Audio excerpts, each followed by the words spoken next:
looking carpe diem. It's the new style with the fresh type of flow. Wrist icicle.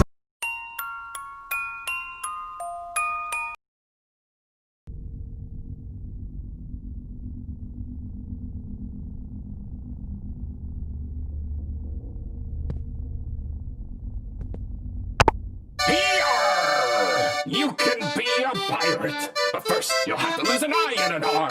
You can be a pirate, to lose an eye and an arm. First, to lose an eye and an arm. Lose an eye, lose an eye, lose an eye, lose an eye.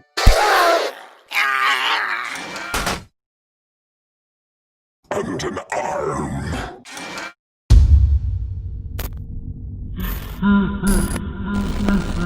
Hello Internet! Welcome to Game Theory, the show that is, without exaggeration, thinking of reaching out to Scott Cawthon so that we can jointly buy Chuck E. Cheese's quickly dying restaurant franchise so we can transform them into what they were always meant to be, real-world Fnaf experiences. Heck, they've already got the terrible pizza taken care of. We could probably even sell the idea to YouTube Originals and make a whole series about transforming the pizzerias into horror-themed dining experiences, which would also help mitigate the costs of doing all that. No joking here, Scott, this is something we absolutely can and probably should do. I've recreated your games before in real life and they seem to be pretty well received.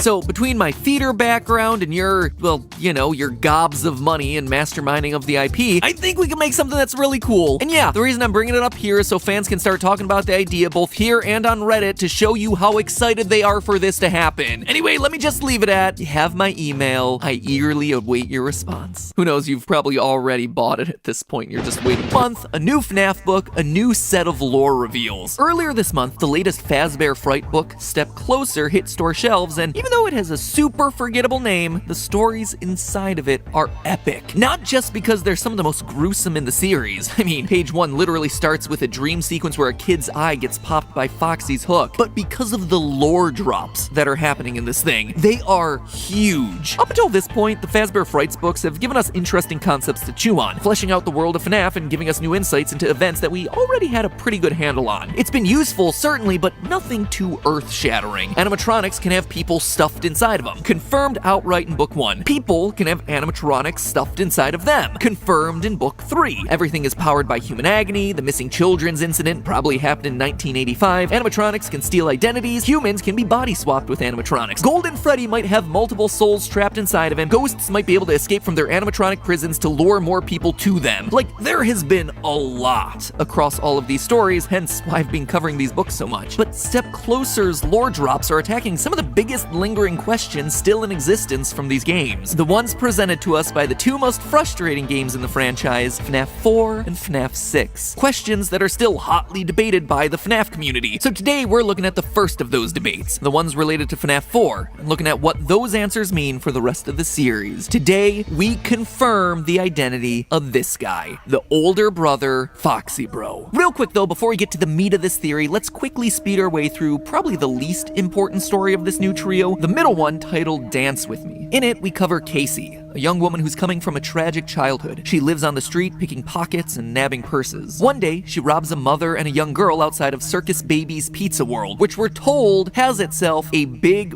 red door. Woo, woo, woo, woo. Potentially important detail alert. Anyway, one of the items that she nabs is a set of cardboard glasses. When Casey puts them on, she sees a hologram of Ballora spinning in the distance. Weirded out by this, she has other people try the glasses on and no one else manages to see Ballora. From that point onward, each time she puts on the glasses, the hologram gets closer and closer, which begins to freak her out to the point of her leaving town and trying to put her life back together in hopes that it gets Ballora to leave her alone. A couple cities and failed jobs later, Casey eventually decides to return the stolen items to the mother and the daughter, hoping that it'll make amends. The family welcomes her in and forgives her, but when the little girl Isabella puts the glasses on, she not only sees Ballora, but she immediately begins dancing. It's a very vague ending because it's unclear whether Ballora, who was one step away from getting Casey, instead nabs the girl because